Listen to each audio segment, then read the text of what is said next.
Professor Lee, I understand you're interested in Asian values, but so far as I know, you're one of the most cosmopolitan philosophers because you spent 13 years in Germany. And also, I think I would also characterize you as a public intellectual, in the sense you're politically concerned and socially engaged, and also culturally very sensitive. You involved in student protests and so forth. But you also have held very important positions in promoting the study of philosophy. I was greatly honored to take part in the Congress in 2008, organized by you and your colleagues. I think for the first time, the Congress since 1900 was held in Asia. So obviously, this, if not an Asian turn, at least a very profound interest in Asia. So the question of Asian values was debated, taught in the 80s, so-called Japan the Four Million Dragons. But now you, in a way, revitalize that discussion with a view to the future. So I'd like to know a little bit about your thinking. Professor Tu Weiming, I am very pleased and honored to meet you here. Both of us have been involved in the FISP, Federation of International Societies of Philosophies, as an executive board members. But we are both Asian and East Asians, and we are in good dialogue with Western philosophers and also African and Latin American philosophers. But we're talking about intercultural dialogue very much, but I think understanding the other culture is important, but in order to have efficient dialogue with other cultures, one must know his own culture first. And as for Asians, we have had many good Asian traditional philosophies and Asian values, but we sometimes are very lost what our identities are, and we have been very much suffering under the Westerners' influence and colonialism, and we have had quite much inferiority complex also. Now in the 1980s and 90s, since especially the East Asian countries like Singapore and Taiwan and South Korea, Hong Kong, have achieved some industrialization and economic development, and now they have begun to talk about Asian values in relation to the industrialization and economic development. In the 1990s, I think I remember that you have come to Korea and talked about the revival of Confucianism and discussed about Asian values in relation to Confucian democracy or even Confucian capitalism. But since 1997-8, when this Asian financial crisis came, and then again this Asian value have been devalued and then very much criticized and blamed for so-called crony capitalism or some kind of corruption and failure of the rationalist societies. So for some time we did not talk much about the Asian values, but nowadays again I find in Korea some kind of revitalization of discussions, not just in relation to the democracy or the capitalistic economy, but now Asian countries also, including China, now followed up the industrializations and then also competing with the Western countries. But we are faced with the kind of crisis, both economic, environmental, and social problems. So We need to find out real alternative value systems to overcome this kind of crisis. And then why not from our ancient philosophies and ancient values, from some Taoistic or Buddhistic, some naturalistic ideologies and some spiritual thoughts, we have maybe enough resources of that which have not been understood quite well or interpreted quite well. So now we think that we have to start again to find out these resources. In this regard, Professor Tu, when you have done a lot, I know, and then you are doing still very much in digging these resources.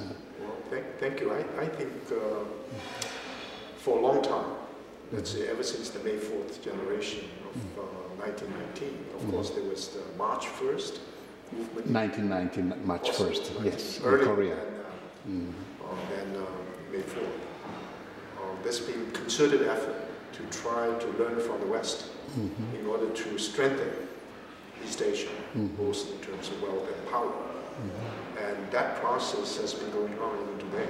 So for a long time, the overall concern is how can we modernize, which means how can we learn from the advanced industrial societies like the United States and European countries. I think now a new horizon, maybe a new issue is arising. That is, we've learned from the West, but when we begin to tap our own cultural resources, as you pointed out, and whether these cultural resources will only be mobilized in order to emulate the West. In other words, these cultural resources are judged in terms of their values only in reference to the utility of the modernizing process defined in Western terms, defined in wealth and power. So the question is, China, for example, has been successful economically since the reform and open period 30 years ago. And so the voice, China's voice has been heard. But what is the cultural identity?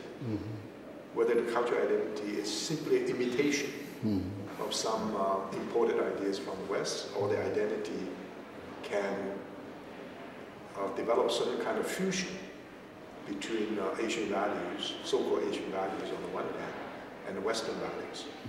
I would simply say universal values should be understood as originated geographically in some specific areas.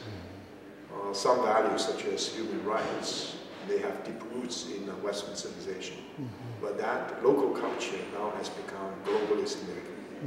At the same time, some Asian values, such as compassion and sympathy, originally rooted in Buddhism or in Confucianism, and now they also become globally significant.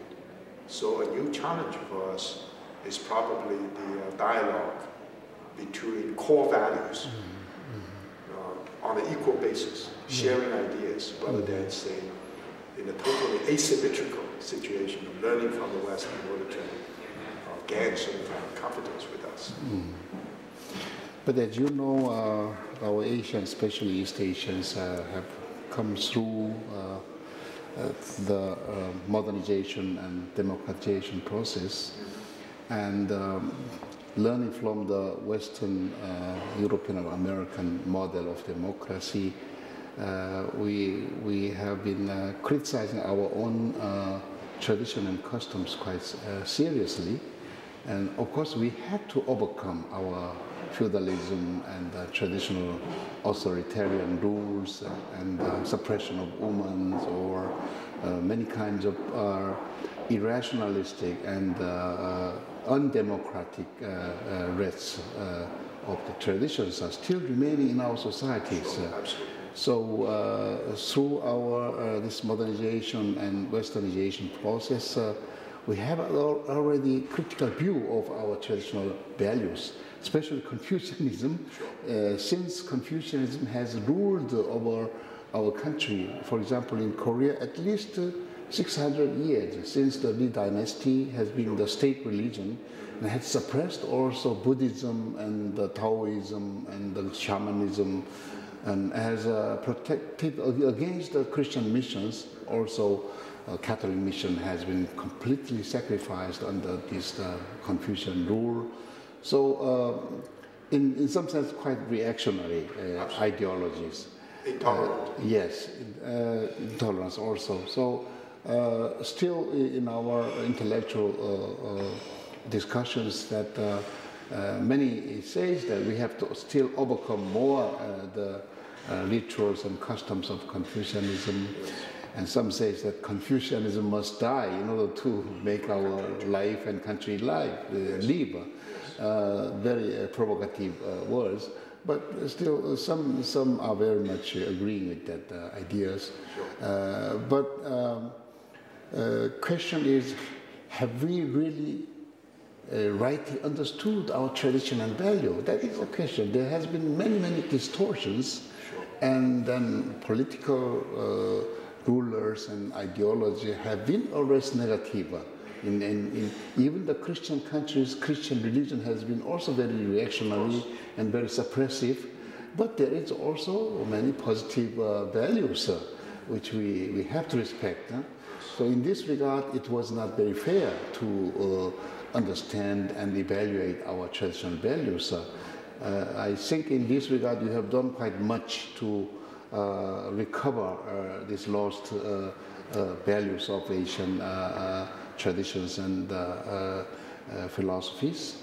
So, what is your reflection now? You have been teaching in Harvard a long time to the Western American people about these Chinese and then Asian values. I hope to you could continue, but I would like to learn more from your experiences. Well, I think of all the East Asian countries, China, Korea, Japan, Vietnam, and of course Vietnam is in Southeast Asia, and we say Singapore, and the Chinese diaspora, Chinese all over the world, maybe the Korean diaspora or Japanese diaspora. Korea, or cultural Korea, could be considered the most Confucian of all other societies. Oh, yeah. There's no question about it, it's clear. I first visited Korea in 1967, and I met Professor Yi Sang-un.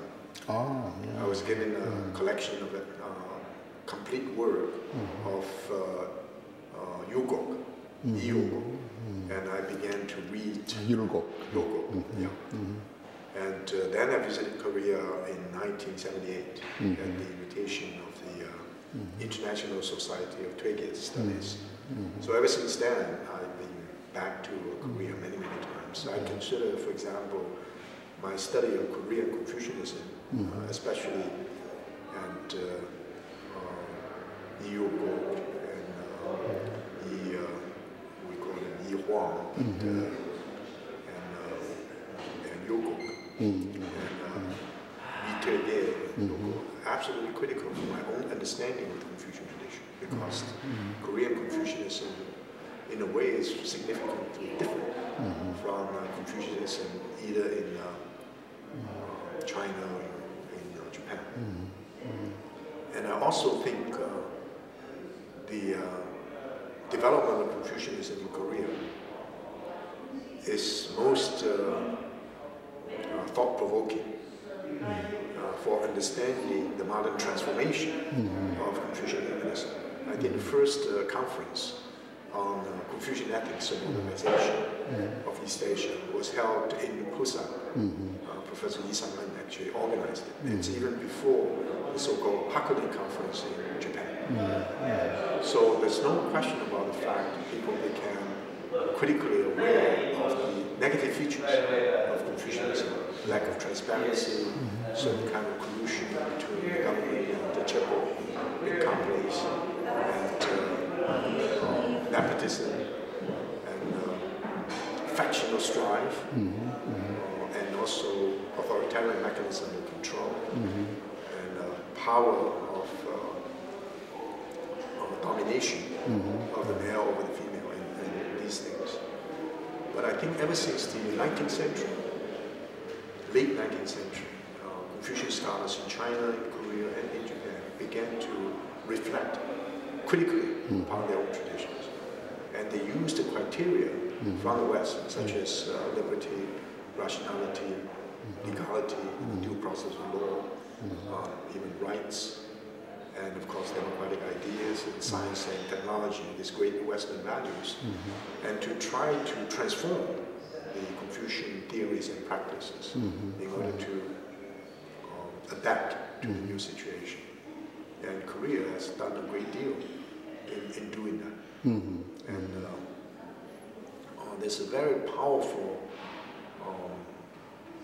moral sentiments among the Koreans in order to establish Korea as independent, autonomous, and a forward-looking country, and vis-a-vis the colonialism and imperialism of the West, and more seriously of Japan. And of course China shared the same fate. And so in that process, the Confucian tradition has been radically transformed. So we're now talking about the Confucianism in the 20th century with a view toward the 21st century. It's not possible for a modern Confucian to accept the authoritarian mechanism of control of the, in terms of male domination, authoritarianism, and so forth. But in terms of the habits of the heart, not consciously arguing, but habits of the heart, these negative features still exist, I think. So I fully understand the notion that Confucianism, or Confucius must die so the country can live.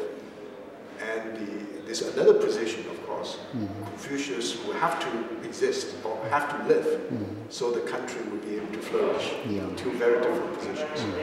And China, for a long time, really believed that unless the Confucian tradition was eliminated, China could not become modern, could not become progressive, could not become a democratic system.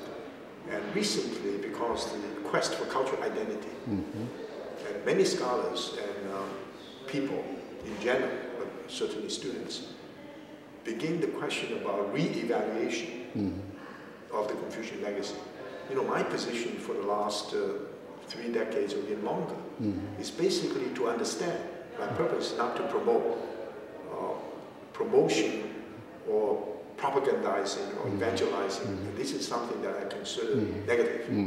I need to understand, but the understanding is predicated on the belief that on the one hand, you're critically aware of the limitations, but at the same time, you need to recover the core values, and especially those values that will continue to be meaningful and transformative in the modern times.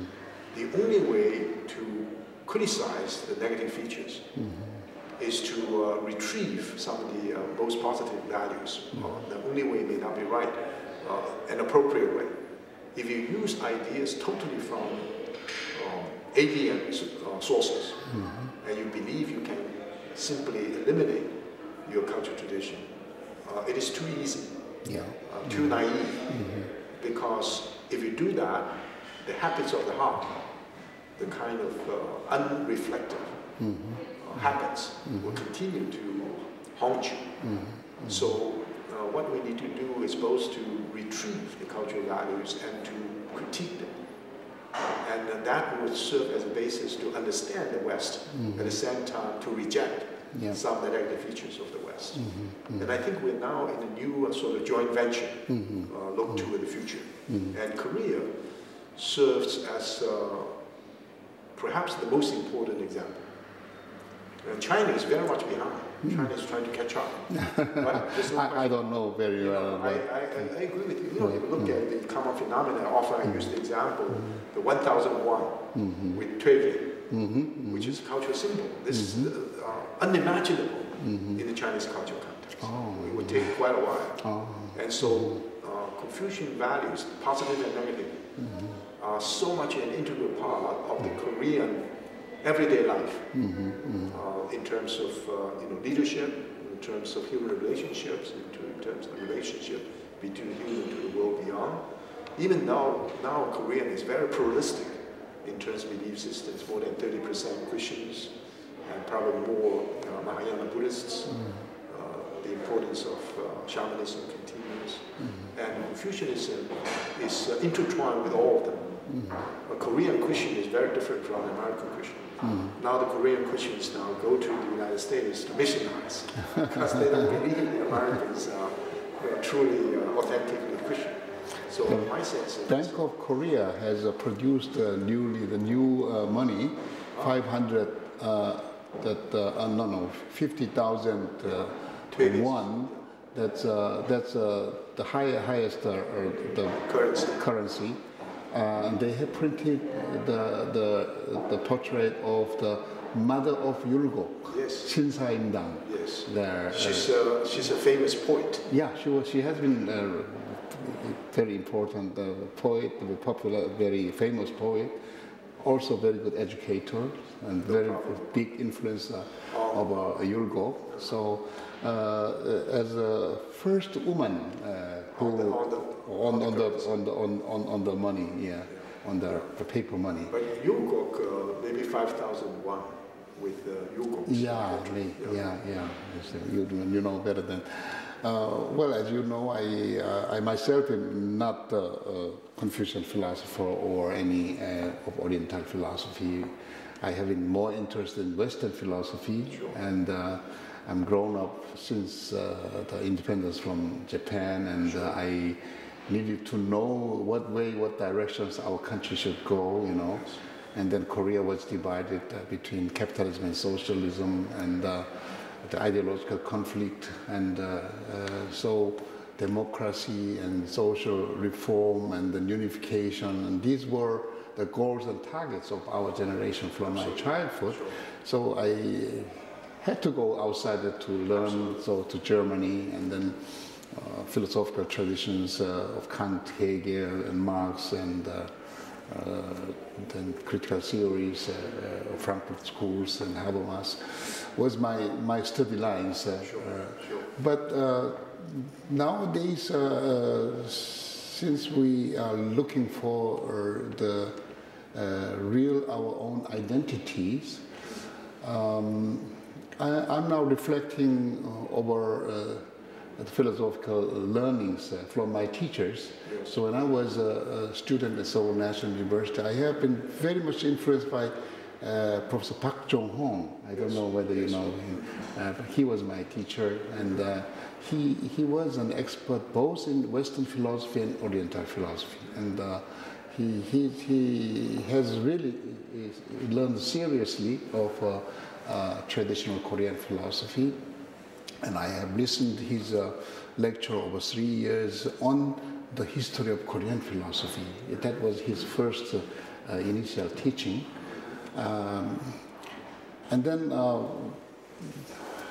teaching on Taege and Yulgok, and then comparing with Kant and Hegel, you know.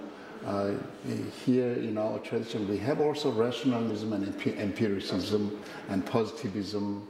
And he could compare, you know, both. And then why should we learn only from the Kant and Hegel, and especially from the I Ching? He was going to write a book on the dialectical philosophy, quoting on the I Ching, the philosophy of I Ching as a kind of Oriental dialectical methodology.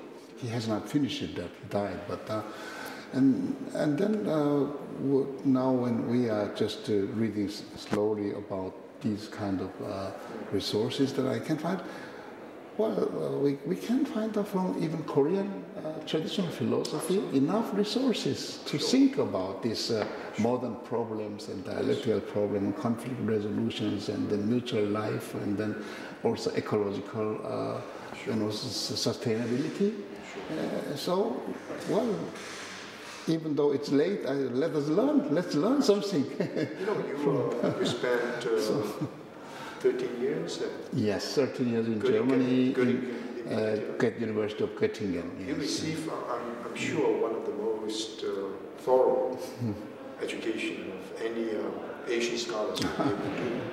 And so your familiarity, now you mentioned especially of German idealism, all these giants, and also, of course, more than that, you're interested in critical theories, and so follow the philosophical development of the West all the way to the contemporary situation. And when you begin to reflect on your own cultural identity and addressing issues of Asian values, your perspective is significantly different. And so you manage to raise new questions and offer new insights into this whole process. So my sense is that overwhelming majority of philosophers in East Asia are familiar, not necessarily thoroughly seasoned like you, but familiar with what's going on in the West. Whereas some of the most brilliant Western minds, including Habermas, Derrida, Foucault, but also many other contemporary scholars such as Levinas and so forth, were basically ignorant about the rest of the world, so the West and the West. And this is, of course,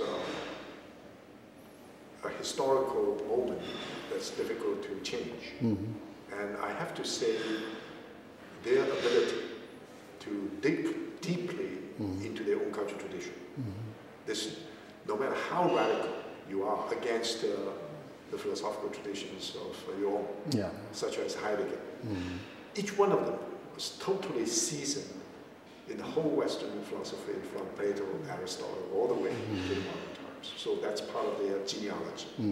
That's why their philosophy is so moving, thought-provoking, inspiration. And whereas many of the scholars in East Asia overwhelmed by the West and had no confidence whatsoever in what their own tradition presented, and rejected these traditions in a very proud, certainly arrogant way.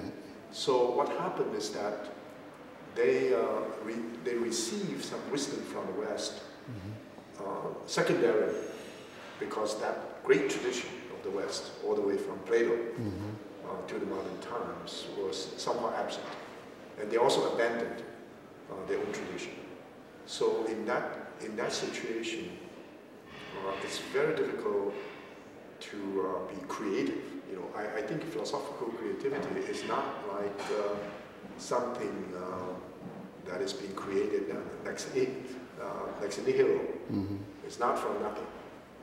But so I think one lesson we learn is that we don't return to our tradition for its own sake. We have a different problematique, and we know we have to learn much more about the West in order to enrich our life of the mind. At the same time, we know we have resources. Whether we study it or not, it's part of our life. These resources now need to be elevated to the conscious level. I think what you're doing is precisely to, with this very deep and profound involvement in Western philosophy, and begin to think about so-called Asian values, and you raise questions that are thought-provoking for scholars in East Asian studies, but at the same time challenging to Western scholars. I believe that the kind of local knowledge, let's say the Confucian tradition is a local knowledge or a regional knowledge in East Asia, it can become globally significant through effort. It's not going to do it if there's no enough philosophical input into the process.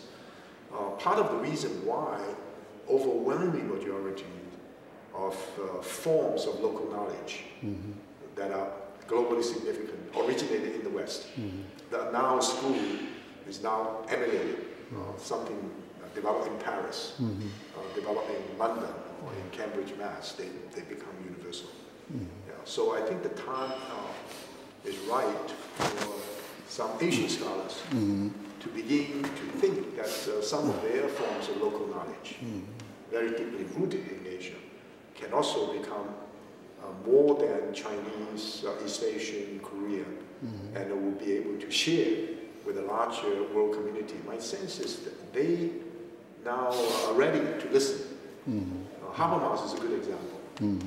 Yeah, he said, well, we have many, many things in common. And he said, I know you're in the Neo-Confucian world, but there are still differences. For example, he feels that the Neo-Confucianism, like we know, it's difficult for the Confucian tradition to develop indigenous, so democratic ideas, or constitutional democracy, or the idea of the dignity of the person linked to human rights. I agree with him in terms of genetic reasons. Historically, that was not the case. But I don't believe that's the whole story.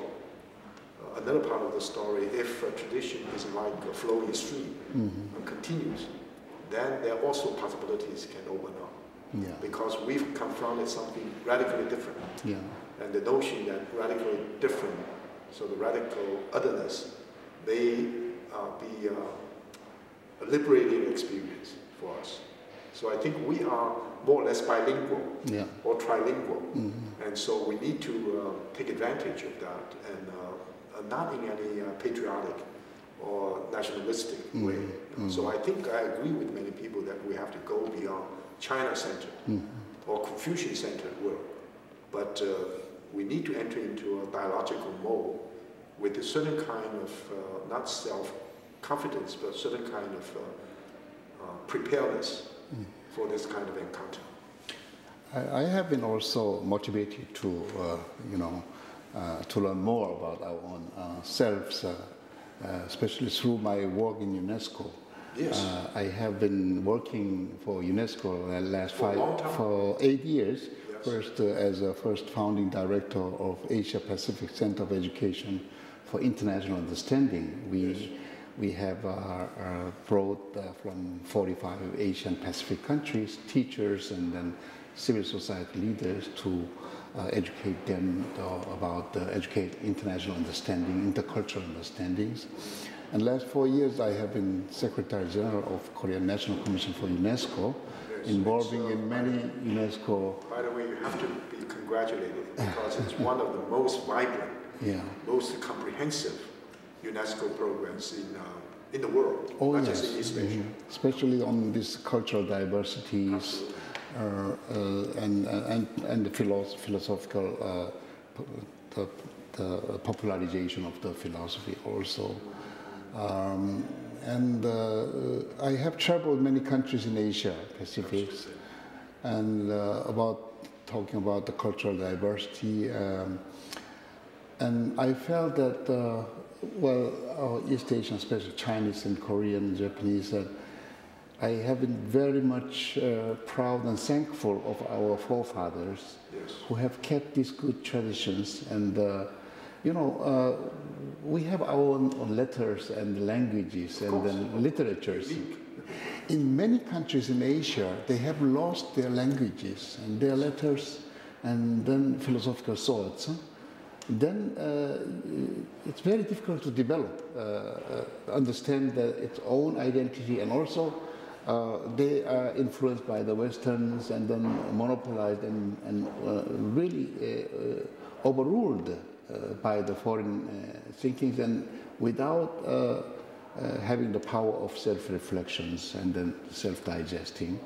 So in this regard, I think East Asian traditions, our long tradition of Confucianism and Taoism, Buddhism, I think it can be a good model in this new world of globalizations, how to cope with this kind of monopolized globalizations, And then we need to find out in cooperation with each other, what are our commonalities and common traditions of Asian religions and philosophies.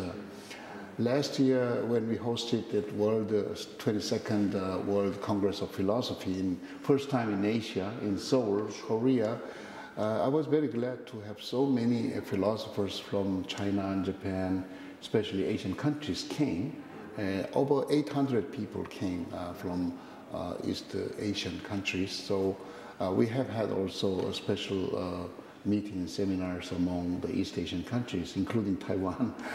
So we decided to meet annually, but it's not followed up yet. But I hope we could strengthen our networks and then dialogues among ourselves, because even between the China and Japan and Korea, we did not have much about the common search on our common traditions, even though we have influenced each other. So I think it's now time we have to strengthen this network and collaborations, maybe through FISP or through the scholarly cooperations. I think we can really identify and find out good values and traditions which we did not recognize until now. I think since the Second World War, I would say, and since the rise of the United States as the most powerful, not only military, political system, but culturally also quite vibrant. So people said America is the combination of Rome and the Greek civilization. I think one thing happened, that all East Asian societies, maybe all Asian societies, begin this bilateral communication between Korea and the US, between Taiwan, China, Singapore, India, and in a way that horizontal communication among these countries, even though we call them part of the Confucian cultural area, these horizontal communications are not good enough. And right now, it's the time to do that.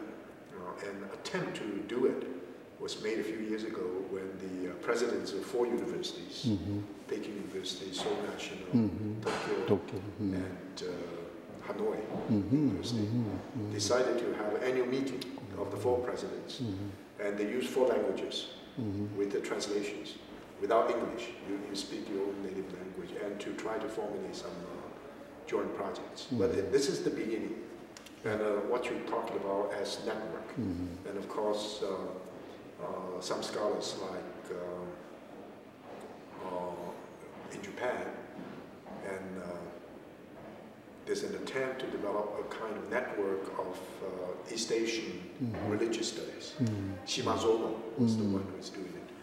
So I think I would like to see not only more communication, but a new problematique.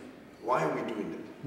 We're doing this certainly not as a response to the challenge of the West alone. That's only part of it. We do it with a view to the future, and hopefully a joint enterprise. We make some positive contributions, and this joint enterprise is going to be universally significant. Amata Singh published a book entitled Argumentative India. And if I want to do something comparable, I would say dialogical East Asian. The mode of the 2 important features. One is all these societies are learning societies. And this is, of course, deeply rooted in the Confucian tradition. You know, the opening line of the Analects is to learn. But these societies also cherish dialogue rather than dialectic. Sometimes dialectic means you have to overcome the 2 sides to get to a higher level. Dialogical means I recognize not only the integrity of your existence, I respect, I will serve as a mutual reference, mutual learning, and I don't want to overcome you or try to change you as you are. So the more I understand you, the more I become self-reflexive, more able to extend my horizon. I hope you do the same, you know, that kind of interaction. And some scholars believe, I think historically quite verifiable, that there was an international community in East Asia through maritime, through the so-called ritual system, we call it Caogong ritual system. And so, of course, now Japan began to talk about, we call it Dongya Gongdongti, the common community of East Asia. They're very worried about this East Asian co-prosperity sphere, but now they're willing to do that. And I think if it is done in a proper way, and so like ASEAN countries, not just ASEAN +1, +2, +3, but East Asian community, economic collaboration, and reduce tension. Of course, the tension is still there between China and Japan, between Korea and Japan, and so forth. I think culture may serve as a very important vehicle, and I hope Confucian ethics will become a new vision of ethics rooted in East Asia. But it's not Asian values, rooted in East Asia, but universal values, just like some of the values rooted in the West have now become universal values. This kind of dialogical interaction. I have this vision, maybe wishful thinking, that through various kinds of intercivilizational dialogues, a new dialogical civilization will emerge. The civilization is characterized not only by competition, conflict, and tension, these are unavoidable, but characterized by both the willingness to dialogue, but also the actual experience or practice of dialogue at all levels, personal, national, regional, and civilization. So I think this is a new situation that merits a great deal of attention. Yes, we have very rich tradition of this good harmony. Last point. You know, I'm very moved by your recent, you just mentioned a recent decision to involve in a very important ecological project in China. And you may want to tell me a little bit more. You know, this is an attempt with NGO, to be sure, but a very large one, significant one. Yes. So practically I'm involved now in Eco-Peace Asia, which is involved in the anti-desertification work. So we are planting trees and vegetables in the dried sea lake in Inner Mongolia in China, bringing many hundreds of students in the summers. But it's a very symbolic one. But I wanted to tell you that I think I heard that you are returning to Beijing University. Yes. I think it's very symbolic and significant that after spending so long time in Western countries and returning back to your own countries, to follow up your purposes of the finding out this our traditional philosophical thoughts. I think I wish you all the good results, and then good. I hope you could build a real good focal point in Asia, especially in East Asia, to connect and networking with other countries, and maybe we can hope that in East Asia, especially China, Japan, and Korea, where we have really shared very good common traditions and philosophical grounds, you could dig and find out and then establish a good Asian value traditions. I was happily surprised. There was only about 2-hour flight from Beijing to Seoul. And we could actually fly to Tokyo and have lunch there and return in the afternoon. So certainly geographically, it's a new realization for me. But my decision, you know, after I've been teaching at Harvard for 81 years, I'm sorry, 81 years, that's too long. 30 or so years. Oh, I'm sorry, since 1981. 81. So we're talking about nearly 30 years. Nearly 30 years. And I realize that, you know, I'm approaching 70. And if there's a period of time I can do things, basically self-education, frankly speaking. It is not simply, I know that a lot of things I can contribute. That may come, but I think it's self-education. I need to, the time is right for me to not consolidate, to think in a more integrated, hopefully in a deeper way, of how many of the things I've been involving can be brought together as a new mode of thinking. So in a way, I look forward to a new style of philosophizing.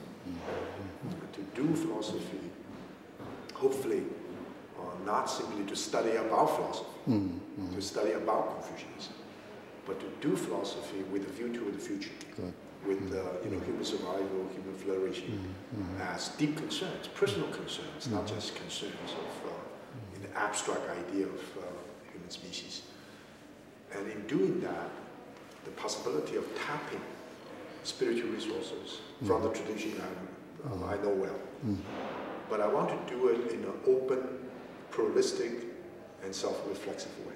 Yeah. So I say, I'm doing this, which means a Christian, a Jew, a Buddhist, a Taoist, someone who's committed to shamanist tradition, or even indigenous traditions, will be able to do the same.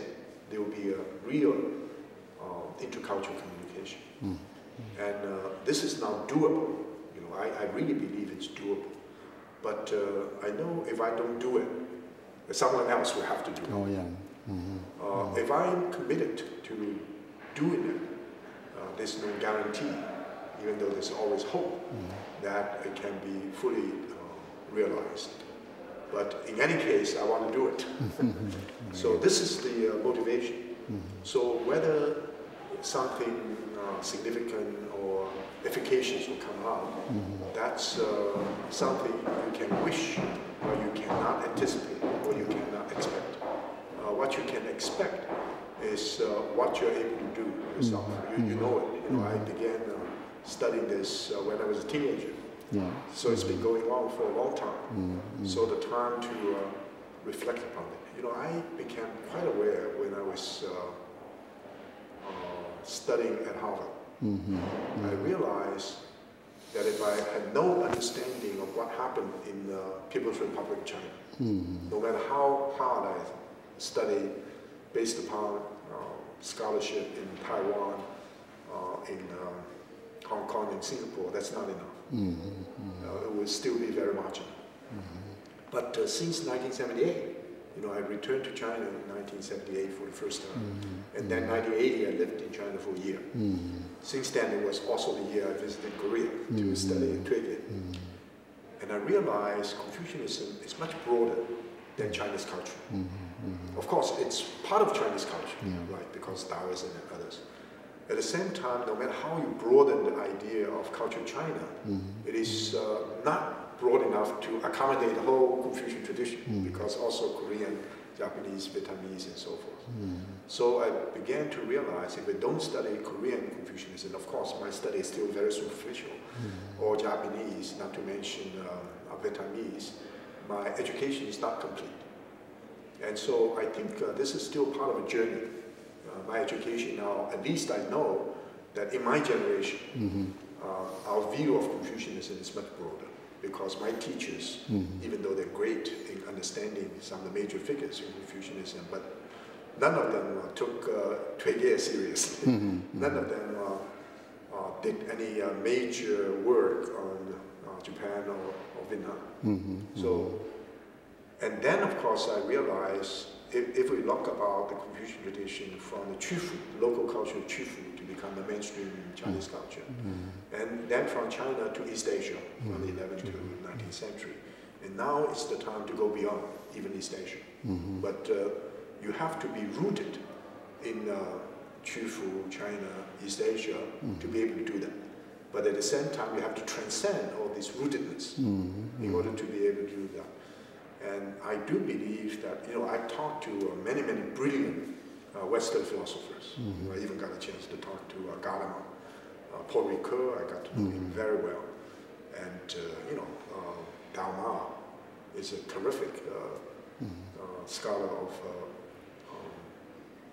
political philosophy, and I've known him for decades, and quite a few in the United States. And I believe that the time is right that a true dialogical relationship can be established.